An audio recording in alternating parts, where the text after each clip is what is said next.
Are you a film fan who loves the ultimate home video experience? Look no further than The Disconnected.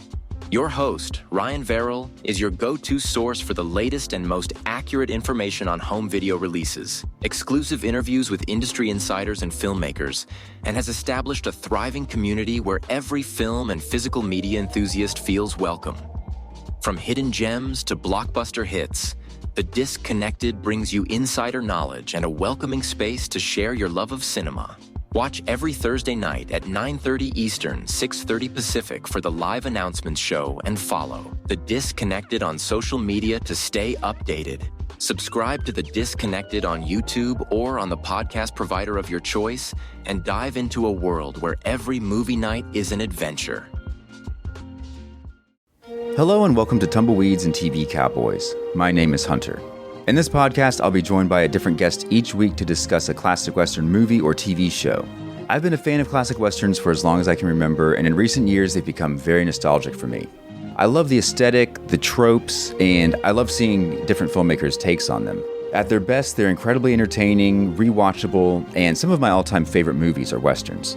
We'll mostly focus on Western movies made in Hollywood, but we'll also be covering spaghetti Westerns, and one thing I'm very excited to get into are Western TV shows. I've got some amazing guests coming on the show, film professors, historians, and podcasters. And Tumbleweeds and TV Cowboys is part of the Someone's Favorite Productions podcast network, and many guests on the show will be from other shows on the network. Thanks for listening. Cambridge and Rashawn is a Weirding Way Media podcast. Ho ho, kiddies, and Happy New Year. Welcome back to our holiday special part 2. Hope everyone had a marvelous holiday time. Let's hope for a wonderful 2025. On with the show. 2024 has been the year of the cartoon collection of Masters of the Universe. I was super hesitant to dive into what they're calling the cartoon collection, which is really figures that are based on the Filmation cartoon, He-Man and the Masters of the Universe. They're at the same price point as their Origins line, which is based on the vintage Masters of the Universe action figures. So they're at that scale. They're about 6 inches, 5.5 inches, closer to 6 if you stand them up straight. I was hesitant because the first figures that I saw advertised that were of interest to me were Skeletor and Beastman, and they were okay. But since then, they've come out with a Trapjaw, an Evil Lyn, a Teela, a Clawful, a Spikor, Merman, and they all look fantastic. Mattel really stepped up their game in making these figures look like they walked right off the screen. They're using this matte finish plastic, the bright colors of the cartoon. I mean, some people have complained that the color's a little too bright. It all depends on what version of the cartoon you're watching. They're really cool, and I picked up several of them. I totally don't regret it. My favorite one so far is Merman. Merman is always great, but this version of Merman, he's like, if you watch the Filmation cartoon, there are a few scenes where he's like, he looks surprised or lost in his thoughts. He's a bit airheaded in the cartoon, and the face sculpt that they chose for him is that look of dumbfounded surprise, which is very cool. Got those, and it seems like there's nothing stopping Mattel right now. So I'm trying to be more conservative with my Masters collecting these days, but it's sometimes difficult, actually, because they really push that nostalgia button for me. Good stuff. Wake up, Mark. Oh, so anyway, my next item is something that I've almost completely forgotten about, but every time I see it, I'm like, oh yeah, I forgot about those guys. When I talked about the Vix rubber Hulk figure, Yeah. I thought, oh, I should check my Rack Toys book from Brian Heiler. I still don't know how his last name is pronounced, but the guy from Plaid Stallions and the Amiga Museum and Toy Ventures and et cetera, has got a book about cheap rack toys. And that Vix rubber Hulk was a cheap rack toy. Mm-hmm. And I could have sworn that there was something in there about it. And I don't think there is. Or maybe there's just a picture. But anyway, as I was flipping through the book, I stumbled on this item. And I'm like, oh my God, totally forgot about those. So I immediately go to eBay and look them up. As usual, find a pretty good assortment, but they're overpriced or they're in bad shape. It took me a while before I sort of narrowed it down to some choices. But these are little rubber paratrooper guys, which was a very popular thing back in the 70s, putting whatever on a parachute. There are Planet of the Apes figures with parachutes. Superhero figures with parachutes, army men with parachutes, all this stuff. I mean, the army men makes sense. That thin sheet of vinyl attached to strings that eventually ripped through the vinyl that you would throw up in the air and hope that it would open up and come down as a parachute. These, though, were little gumball machine prize guys called Poopa Troopers. And I don't know that I knew the name of them back then, but they are much smaller than the rack toy type stuff like the Planet of the Apes or whatever that you could get. They all come in these weird positions, like they're falling through the sky in great distress. They're always like hands and legs spread or outwards, and their faces are all in a grimace or whatever.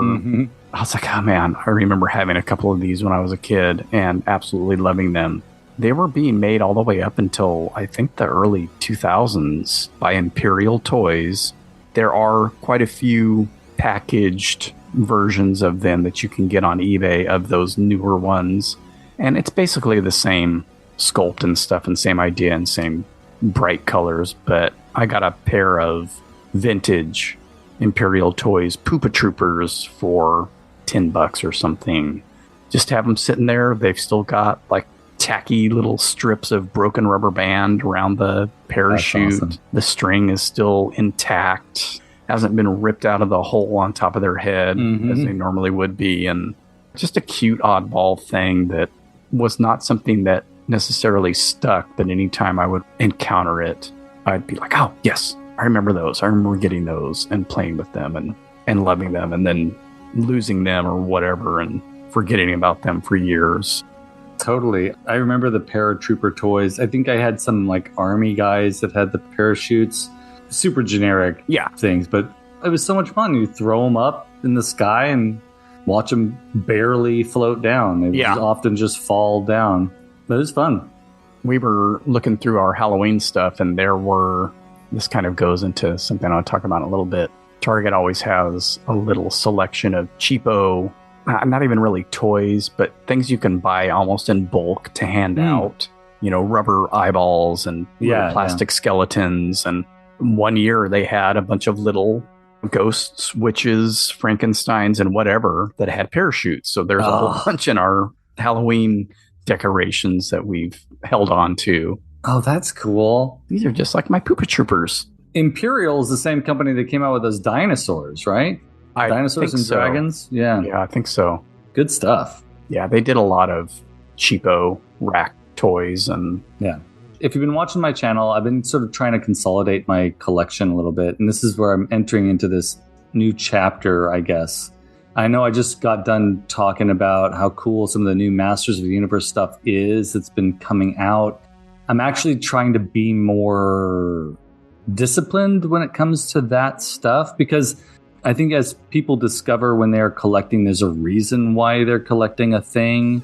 Sometimes it's like a particular character. Like for me, Beastman or Merman or Skeletor will always be appealing to me, and I'm always interested to see different versions of those characters. But when it comes to the other characters that I grew attached to as a kid, lesser so than those three main baddies, especially with Masters, I've realized lately that it's mainly the vintage stuff that really calls to me. Recently, Mattel announced a new version of a character called Modulok that's coming out, and I had an incomplete Modulok. So just recently, actually, I got a bag of parts from eBay, very affordable, having a vintage version of Modulok where I have the option to... So for those of you that don't know about Modulok, he's a character that has multiple arms, multiple legs, multiple body parts, and 2 heads. All of those pieces are modular. You can remove them or add them on depending on what you'd like to do. I've always fantasized about having a Modulock that could just be like The Thing from John Carpenter's The Thing. You gotta be fucking kidding. Just a mess of pieces. Rather than wait and spend $30 or so on a new version of Modulock or $60 to get two of them, I thought, oh, why don't I do what my heart is telling me to do and look on eBay for vintage pieces? And so I did, and I'm so happy I did, because that's really what I wanted to do. There's this thing that I've discovered about myself, and it might be shared by you too in a similar way, Mark, but maybe not. I get really excited about a thing, but I have to go through a phase where I realize that the version of the thing I need to acquire shouldn't be the most immediate version, the one that's right at hand. So if I were to see Modulock in a store, Mark, you can't see him. He's falling asleep and trying to keep him awake. No, I'm trying to comprehend what you just said. If you go to a vintage toy store, or if you go to Target right now, with occasionally there are Masters of the Universe things on the shelves. Recently, I saw a complete Modulock in a vintage toy store that was $60. I saw online that the new Modulock is coming out, and it's going to be about $40. Maybe it was $30. I can't remember the exact price. If you wait and you look on eBay, or you consider the different options, you'll often find yourself more pleased with what you get at a lesser price. That's what I'm trying to get at. That was a very convoluted way to get to that point. Yeah. Hey, convolution is my middle name. I'm very excited because I got some Modulock pieces that are vintage, and I was able to play with that, and it really took me back to that experience as a kid. That's another thing that's on my master's list. And now we'll move into Star Wars territory when it comes back to my turn. Don't get ahead of yourself. Star Wars, if they should bar wars, please let these Star Wars stay.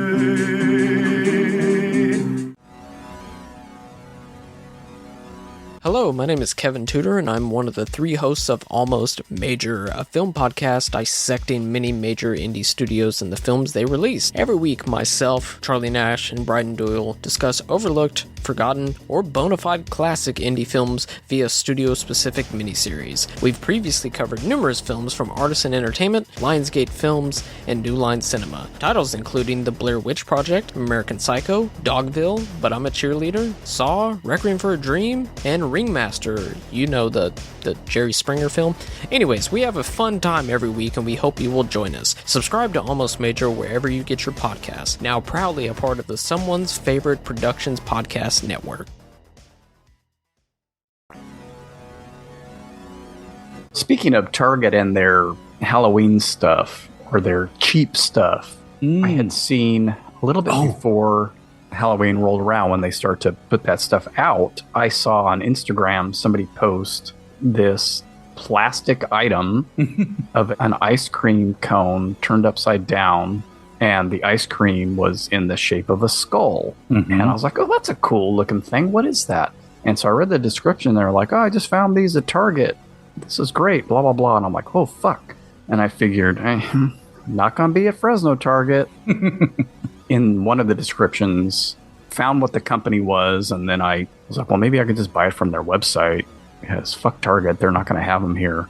And really didn't come up with anything other than the design work that they do. And then I thought, well, I'll check Target on my phone and see if I can find this particular item. And it came up. It's one of those things, like if you look up Star Wars toys or other toys, it'll be very vague about whether they even have it in stock anywhere, because they don't want you to put it in your shopping cart and take it out of the hands of somebody that's actually in the store. So anyway, on one of my trips out to that fancy Target, they were just putting out the Halloween stuff. And I thought, okay, this is most likely going to be in that section where you find the cheap, junky little items.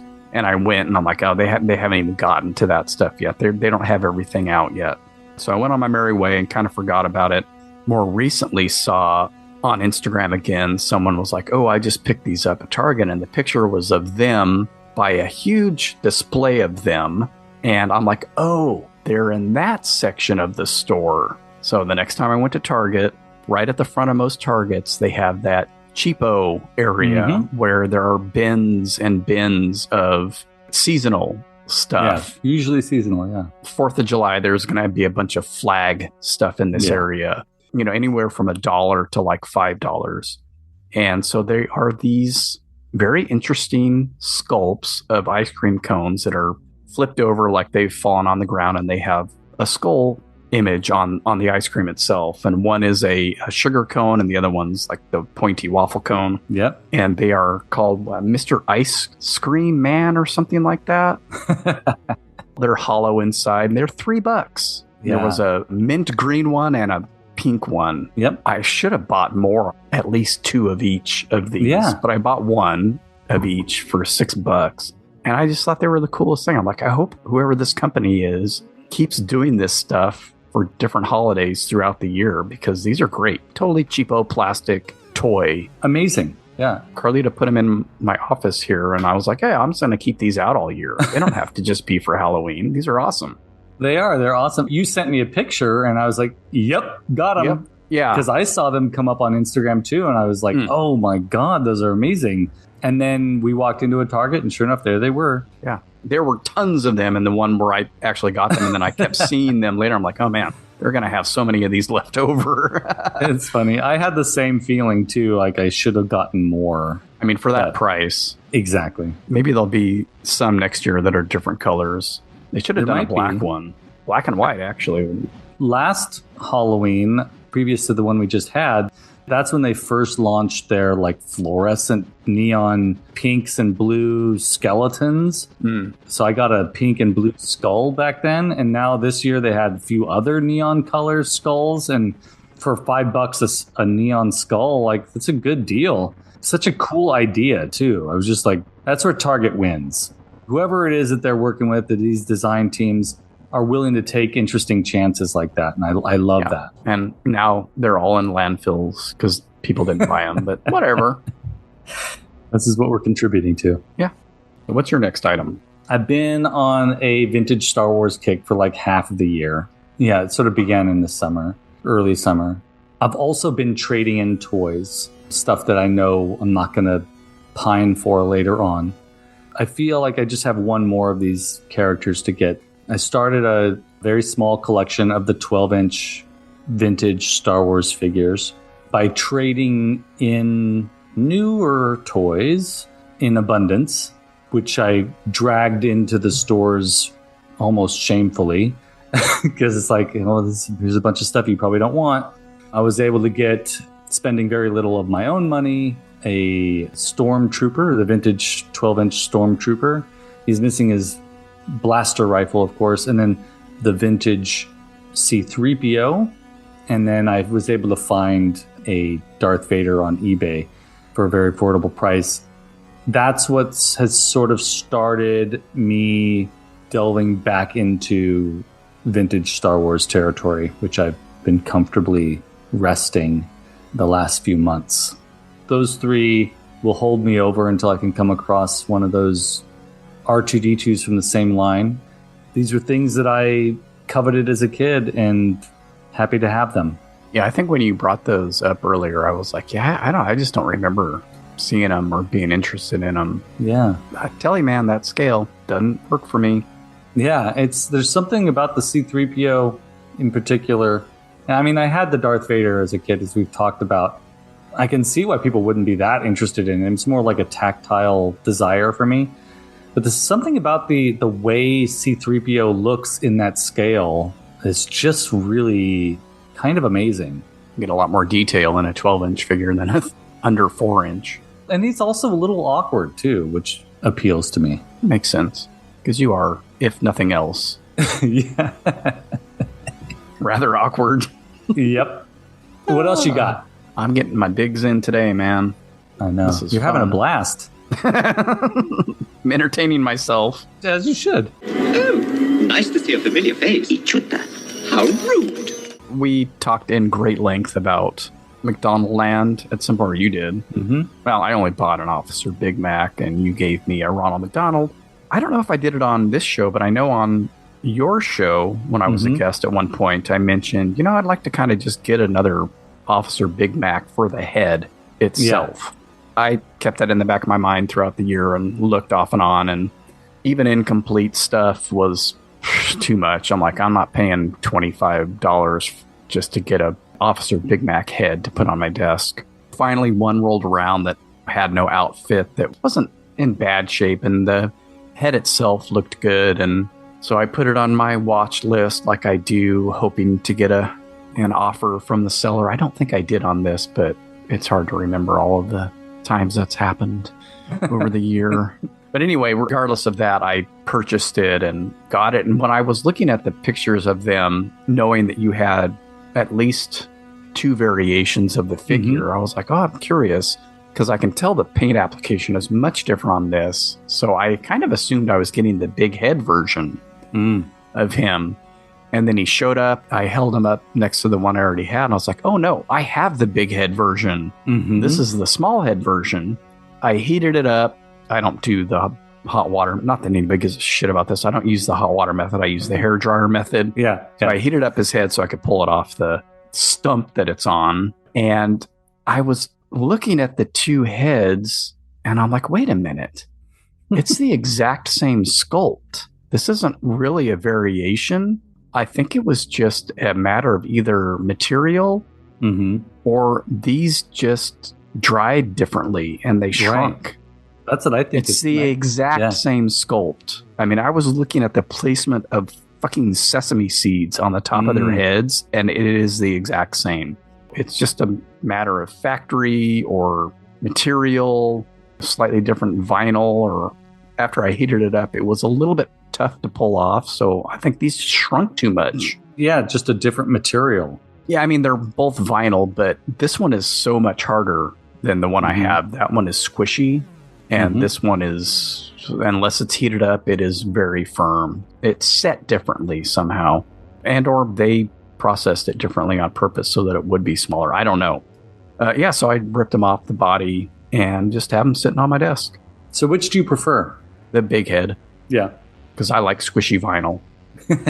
I don't know which I prefer, but I did get a kick out of having 2 different versions to hold. The paint application on the smaller one that I have is more interesting. He's got like a more toasty bun on top. Yeah. The squishy one that I have is very pale, not as well painted. But as far as feel and look, I prefer the big head version. I wonder which came first. Who knows? Maybe there'll be a documentary about it someday. Zing! There will be. The optimist in me knows there will be. The Remco documentary. Everybody's on pins and needles for that. That takes me to my second to last thing. This one does align with an episode. It aligns with the previous episode that we just recorded earlier today, that you heard a few weeks ago. And it lines up with the holiday movie that I mentioned, which is The Empire Strikes Back. As a kid, I loved the Stormtroopers. But when Empire Strikes Back and the AT-AT walkers, or the AT-AT walkers, showed up on the screen in Empire Strikes Back, the Snow Troopers showed up. They're badass. I fell in love with those character designs, deeply fell in love with them. When I got them as a kid, I played with those figures probably more than any of my other Star Wars action figures. It just happened to be that way. I don't know how or why. Maybe it can all be traced back to Rudolph the Red-Nosed Reindeer. Yep, they are white. They are white. I recently found 2 really good deals on eBay. I was able to get the AT-AT or AT-AT pilot. He's very similar to the TIE Fighter pilot Stormtrooper, which I also loved because he was all black. That was super cool. I think that's next on my list, actually, to try and explore on eBay. And I had been waiting for a good version of the Snow Trooper to show up because it's hard to get him with the vinyl skirt attachment. And I did end up finding one at a very reasonable price. Got him as well. And he happened to come with his rifle, the blue plastic rifle. So it's very cool to finally have these figures back in my possession. I've got an Empire shelf back behind me. Oh, and another one that's on its way that I found at a really good price. Anakin original trilogy Anakin Skywalker. I think it was a mail-away figure back when Return of the Jedi came out. I'm never going to put a Hayden Christensen on my toy shelf, but I was able to find that. Paint his face over the... Yeah. Ugh, that still gets my goat. I know, I hate that. Ugh, it doesn't make any sense. We're not going to get into it, but of all the changes, that's one of the most egregious. Don't get started. Don't get started. Anyways, I'm excited. Anakin's on his way. The real Anakin is on his way. I have one of those. Nice. And he's yours free just by sending 5 proofs of purchase from any Star Wars action figures to Return of the Jedi, Box 596, Young America, Minnesota. But hurry, this offer will end.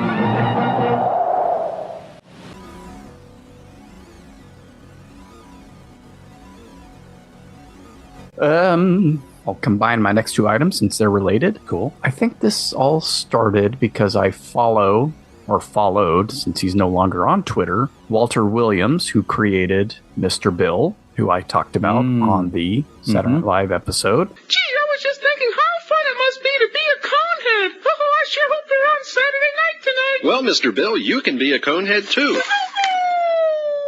Every once in a while, he would post over there a little illustration of Mr. Bill that related to whatever day it was. It dawned on me after however many times he did this that there must have been a Mr. Bill calendar with little illustrations of Mr. Bill. And I'm like, these are charming, charming illustrations. I looked it up at one point and was like, oh, that's kind of pricey. Just recently, and within the last month, he posted one. It must have been, it was either Columbus Day or Halloween. I think it was Columbus Day, though. And I was like, oh, that's hysterical. I replied to him, I need to track down one of these calendars. He sent an image from something of the whole package. And so I looked again on eBay, and one had just sold. So they showed me an ended auction for some reason. Maybe I did a Google search. Again, I'm like, that's kind of high priced. There was only one on eBay at the time. So I thought, it's kind of high priced too. But we had just gotten some tax refunds from our income tax, pretty decent amount back, actually. I put that in my savings, which means that I don't have to squirrel away money for the rest of the year for this year's taxes next year. I was feeling a little freer with my money, which was kind of nice. So this was a complete Mr. Bill's School Days 1982 calendar. Nice. Old school calendar with the ring binding, 12 months, full 10 by 12 inch or whatever, with all of these pictures, much like the old picture book that I have of Mr. Bill being terrorized by Sluggo and his cohorts at school. And then the little illustrations are, on certain days of the month within the calendar. The illustrations are tiny on the actual calendar. Sort of hard for me to read, actually, because I'm old. It also came with a flexi disc, like the book did. A little student identification card for Sluggo Memorial School, and then a refund or a rebate, quote unquote, of 99 cents. That's just basically a fake dollar bill with Mr. Bill's face on it. And that's all. You got to frame that. Yeah, it's really cool. And then a little promotional, not sticker, but thing for Mr. Bill greeting cards. Now I got to look for the greeting cards. Which I did, but they're really ridiculously priced. They're interesting, but there's no way. While I'm looking for one thing, as you know, stuff shows up down at the bottom if you're inside of a listing. And I kept seeing these little pins of Mr. Bill. Very almost like outsider art, like primitive pins, P-I-N. It caught my attention real quick, and I'm like, are those homemade? And so I clicked on one, and I started looking at it, and I was like, wait a minute. Something's happening in my brain here. Yeah. I'm starting to have some memories. So I looked up Mr. Bill vintage pins. Multiple listings for this little guy popped up. And I clicked through the pictures on one, and it showed the back of the pin, which is just totally flat, like stark white material with the little clasp on it. And that, for some reason, hit me like that fucking Music Box Dancers song. I had one of these. I had totally forgotten about it. Even in buying the book, last year or whatever, and finding my Mr. Bill plush. I had one of these pins when I was a kid, and I remember, as this comes back to me, breaking the leg off of it and my mom re-gluing it, and then having it attached to my I had a little tack board in my room that I had a bunch of pins on that I would stick in there, and it being one of them on there. Had totally forgotten about it. There's multiple listings for these little guys, and they're all crudely painted. They are composite material, which always makes me laugh. So I kind of went down a little rabbit hole for that because I'm like, I know what composite is, but I don't know what composite is. And I always relate it to little figurines that are made of plastic, but look like they're made of wood. It's just resin or something, but they call it composite. And so I thought, well, these don't look like they're made to look like wood. They're kind of more made to look like they're ceramic or something, which they aren't. It's just some cheap plastic that breaks easily. And then a couple of them have the shirt and pants reversed in color. The paint bleeds off into the back of them. And I found a couple that were not so horribly painted, and I added those to my watch list and waited for an offer. And one of them was an auction, but it said you could make an offer. I did for like $1 less than what the starting price was of the auction, and that person accepted it, and it happened immediately. They take your money and they ship it to you. So I got one, and I'm trying to be very careful. I have it on my shirt right now, but there's no way I'm wearing this thing around because I know his leg is going to break. Yeah, you got to take a photo so we can post that. It looks great. It's amazing. It looks like it was handmade, as it should. Whoever sculpted it was an amateur at best, but they're all the same. So it's like they're not a homemade thing. But well, that's kind of what the charm of Mr. Bill too is. Right. He always looks different in clay form anyway. And then that led down another rabbit hole where, as I was looking at pins and cards and things, shirts started popping up. And I had the same kind of experience where there were a couple of shirts that were made from iron-on transfers. There was one that I was like, wait a minute. Again, we're kind of ringing bells, but bells that are covered in a towel or something like that. Something about that rings true, but I can't place it. Then I looked up Mr. Bill iron-on transfers, and there was another one that's very similar to the book cover that I had. It was on a tan old t-shirt, and I'm like, did I have a Mr. Bill shirt? I don't know. That iron-on really rings a bell and strikes a chord with me. So I don't know if I had one for a short time and it fell apart, or the iron-on transfer came off, or if it was something I saw in a record store and coveted over, or a friend had, or I saw in a magazine. I don't know. I don't know if I actually had one or not, but I am toying with the idea of buying one of the iron-on transfers and putting it on a t-shirt. You got to. That may be next year's holiday special. Yeah, we should do a whole episode on iron-on transfers. And when I was looking for stuff like that, the Conehead one came up and some other Saturday Night Live ones. And I was like, man, I don't know. It looks familiar, but I don't recall having one. Like, I easily recall having that book. But I didn't remember the pin either, but I know I had one. I mean, that came back kind of in full. But I don't know. I don't know about the shirt. I don't know about the iron-on transfer. No idea. That's amazing. If I did, I was a pretty cool kid, man. I had all tons of Mr. Bill shit. Well, you are a cool kid, Mark. Yeah, I was cutting edge. I went through this whole phase due to cereal boxes with iron-on transfers in the early 80s. Alphabets had like a deal with DC Comics, and they did a bunch of iron-on transfers on the backs of their cereal boxes. I know I had a few as a kid. I don't remember what, though. Yeah, that was a big thing. Cheap. Yep. Right, it's cheap. Cheap. Exactly. Put it on one of your old ratty t-shirts.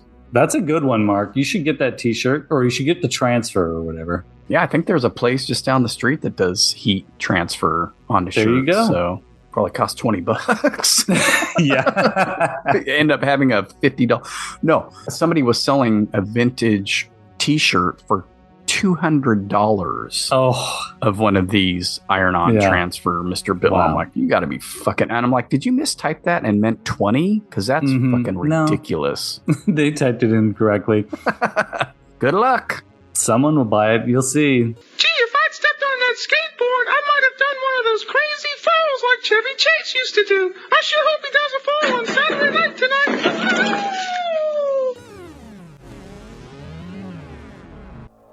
If you're looking for more horror outside of the mainstream, look no further than Unsung Horrors, a podcast about underseen horror movies. I'm Lance. And I'm Erica. Every other week, we'll cover a horror movie with fewer than 1,000 views on Letterboxd. We'll even give you double feature recommendations to pair with the movies we discuss. From gothic to shot on video, from slashers to comedies, from giallo to J-horror, we'll cover all the subgenres. So join us as we unearth these hidden gems of horror. Follow us on Instagram, Twitter, and Facebook, all at Unsung Horrors, available wherever you listen to podcasts. And part of the Someone's Favorite Productions podcast network. Well, that brings me to my last item, and it's the biggest item, both personally and physically, for me from this year's... And spiritually. Seriously. This year's been an exciting year. I've gotten rid of a lot of stuff, and I've honed my collection and focused more in on some vintage things. And with Jeff sending me that Beastman and me acquiring a few things along the way, like I feel like my collection's getting to a place where I feel I might be less prone to coveting items as I narrow my collection a little bit. Anyways, I traded a bunch of things, including a very large item, which I had in my collection, which I got through trading a couple of my builds for, which was the Eternia playset. I traded in a bunch of things, including that playset, for some cash, which was really nice, and an almost complete Millennium Falcon.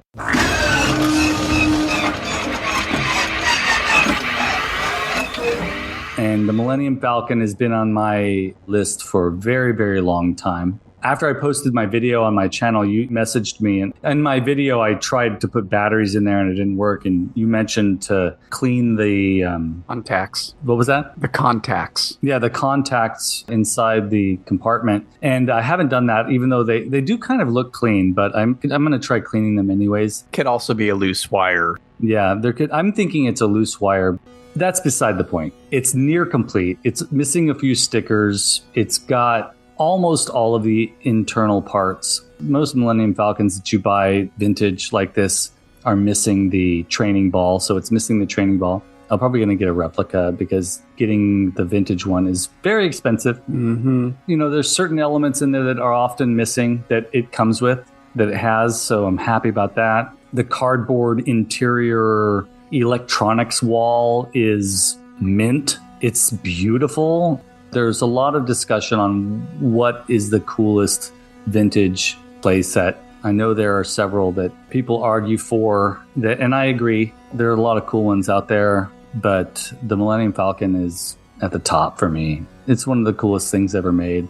I have a vintage Chewbacca. Gonna have him sit in the pilot's seat, and I just need to get a vintage Big Head Han. It's another goal that I have for 2025. The search for Big Head Han. Shouldn't be too hard. There's a lot of them out there. I'd give you mine, but... No, you got to keep yours. We're not that good of friends. It'll happen, and then I'll have my two little guys piloting the Millennium Falcon.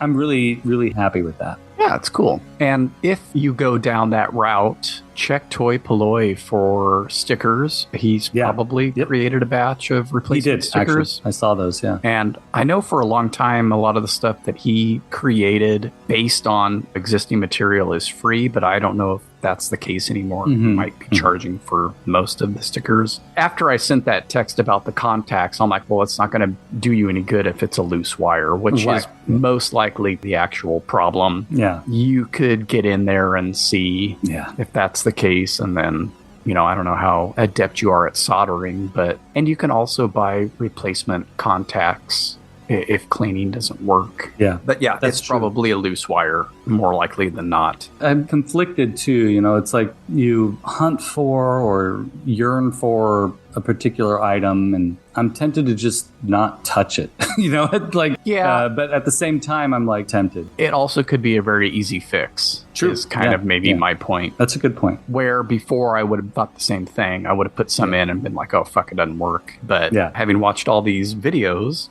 it might be an easy fix. Yeah, Toyploy is just such a great resource. I did watch several Millennium Falcon fixer-upper videos that he did. The problem with getting to the wires is taking it apart and then having to put it back together. That's what worries me the most. Especially with that cardboard insert. Ooh, yeah. And some of those plastics get a little bit more brittle over the years, especially the long flat pieces. Yeah. I'm just stoked to have it. I'm stoked that I could put figures in there and fly it around your backyard. I'm going to go out there right now.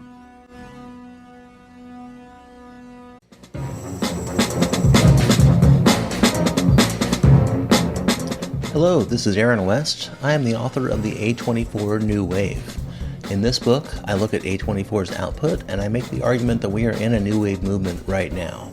A24 plays a major role. This book has a supplemental podcast where each episode is a brief conversation about an A24 related topic, whether an actor, director, or even a genre. As I continue research for the book and conduct interviews, I expect to record podcast episodes with people involved with the company. You can find the podcast at cinejourneys.com or wherever you find podcasts, and we are proud to be members of the Someone's Favorite Productions podcast network.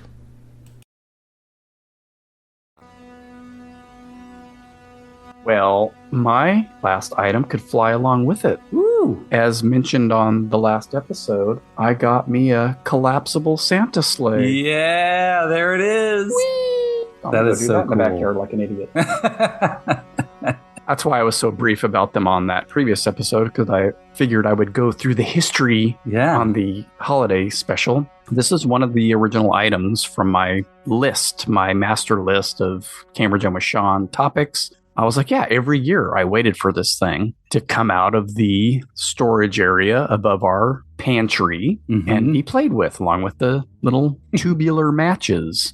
And I thought, oh, God, this is going to be another one of those things that I'm just never going to be able to track down. Because what do you look for? The only thing I knew about it, it was collapsible, it was plastic, and it's a Santa sleigh. So I used those 4 words, collapsible, plastic, Santa sleigh, in the old eBay search bar. And immediately they came up. I mean, it's one of those ubiquitous things. Yeah. So there were tons of different items. They are all very poorly painted. I didn't jump on this immediately. I just thought, oh, well, that was easy to look for. So when I'm ready to get one, I'll just use the same search term. There are wood ones. There are sort of more recent ones, but I think they're all wood and they all do the same thing. They close up. They are constructed with elastic between them, and then you can close them up, put them away. And so as I was looking for those 2 items, I was thinking to myself again, well, what is this for? Why would you have this other than as decor? Right. They are for you to put your Christmas cards in. Oh, that makes sense. So when you get Christmas cards from people, you display them in your little foldable, collapsible plastic Santa sleigh. That totally makes sense. So I told you via text that I had some stuff coming my way, and some of that was the Mr. Bill stuff. One of them was this. I was getting all this stuff all around the same time, and they were all shipping out around the same time, thanks to that tax refund money. Yeah. The one that I originally purchased was the only in-original package version I had found. So it came bagged. Talk about cheap rack toys. Came in a plastic bag with a just totally cheesy header card. So I'm like, well, I might as well buy a bagged version, right? I could even tell in the description that the painting was just sloppy. I get it. I opened the box up. There it is in its packaging. I mean, the packaging was brittle and gross, and I'm like, I'm just getting rid of this packaging. Take it out of there. It expands and immediately breaks. Oh. Because that elastic had been under tension. You know, when it's collapsed, it's actually stretching the little elastic that's holding it together. These things are probably from the 60s. I mean, we had them when I was a kid. My mom probably had them for God knows how long before that. Over 50 years old. It just fell apart. And I was like, well, shit. And I thought, I can most likely fix this with some kind of plastic glue. There's no way I'm trying to re-string it because it's done in such a manner that there are these little, talk about the Millennium Falcon. The string runs through to the sides where there are these little plastic bolts, quote unquote bolts, that have been plastic welded over the ends of the elastic string. So I'd have to tear the whole thing apart to try and actually. Oh. The only thing to do would be to basically glue everything together, which I will attempt to do. So I got another one, pretty cheap, much cheaper. I'm like, these things are never going to look very good. The paint application on them is horrible on all the versions I've seen. So I got one that was pictured open and together. Of course, the person folded it, collapsed it when they shipped it, opened that up, and the bottom fell out immediately. Oh, gosh. But that's a much easier fix than having the front two pieces falling out. It's like I can hold it right now and it would actually display like this pretty easily. Yeah. So I got it and I put my little Mego Human Torch in there. Like, oh yeah, these are Mego sized. That's what I did with it. Just as you remembered. And in the meantime, between the two of those, I had found a cheap listing for the little packets of Santa matches. Actually, a 5-pack in its original packaging. Wow. For much less than I was finding like on Etsy. A lot of Etsy sellers were selling them. 2 for $20 or 3 for $20. Yeah. I'm like, no fucking way. So I got an unopened pack of 5 of those, which I will most likely open because I don't give a shit about that stuff. Right. And throw in here. And that'll be my little addition to the Christmas display this year. That's so awesome. Well, that's cool because you're extending a legacy, again, because of Toy Polloi, I'm like, oh, this is that hard plastic that Plastic Weld will work on, and I'll be able to do that, and it'll be like a bond stronger than the original. Yeah. And then I was like, you know what? Fuck it. I'll just get super glue. I mean, I already know how I'm going to do it, so I just got to get rid of the little pieces of elastic that broke in two and put it together. That is a journey for sure. But what you got there is beautiful. Pretty funny. Yeah. It's worth it for these things that trigger us in a positive way. Yeah. It's funny what sticks, Yeah.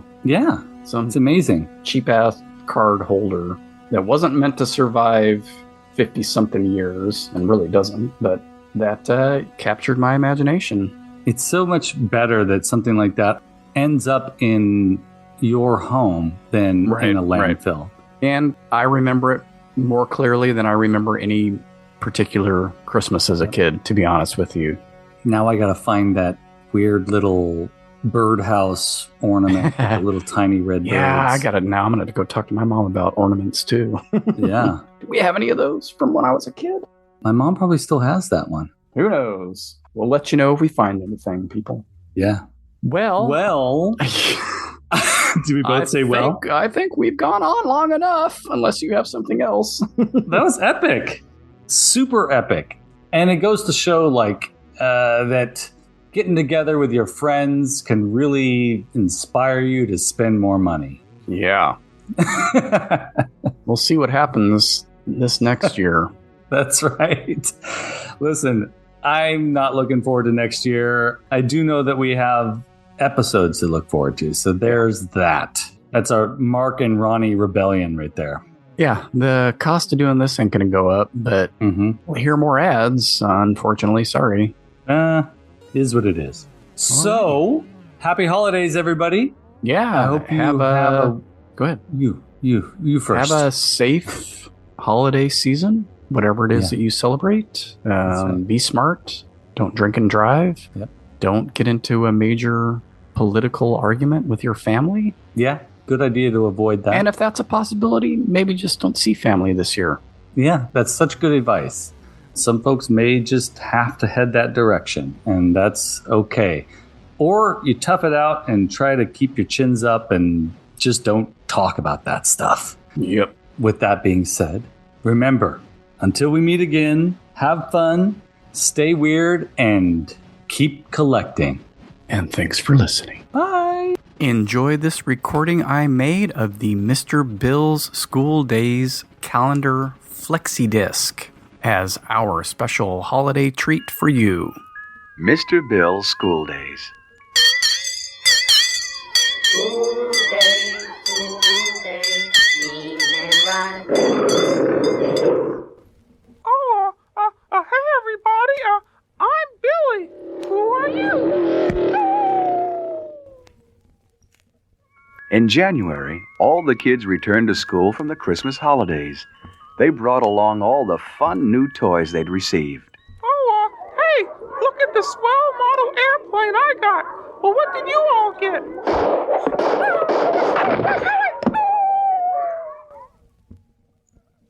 In February, Mr. Bill found his first love when he was struck by Cupid's arrow. Hey, Slugette, say, is it okay if I carry your books, huh? March was time to concentrate on his studies, like in chemistry lab. Say, Slugette, can you hand me that beaker, huh? Say, you guys, you ought to be careful with that thing. That might blow up. No, wait, that beaker's too hot.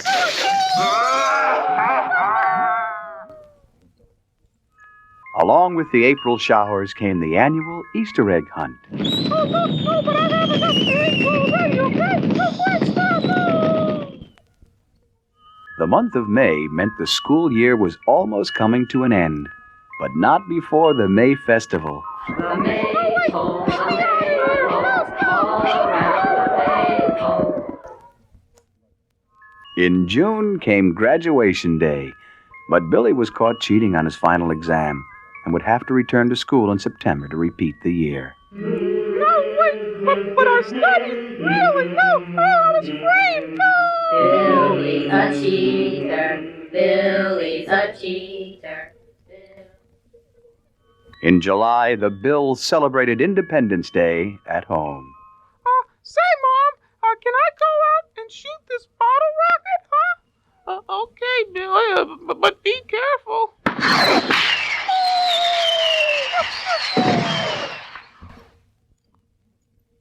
August was the month to have fun in the great outdoors at Camp Sluggo.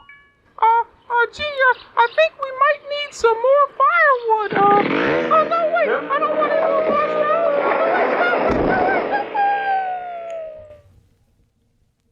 Billy's summer vacation drew to a close, and September meant back to school to make friends with a whole new bunch of classmates. Hi, everybody. I'm Billy. Gee, I guess I keep the same locker, huh? Say, has anybody seen my dog Spot, huh?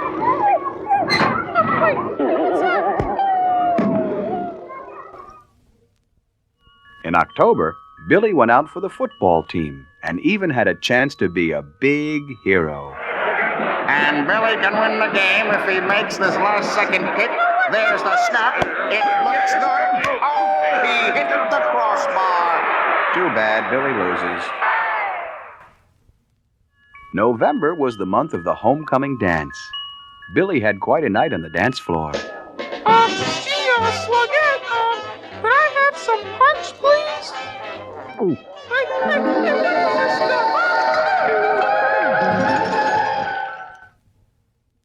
Well, December came and Billy was able to go home for the Christmas holidays after exchanging gifts with his classmates.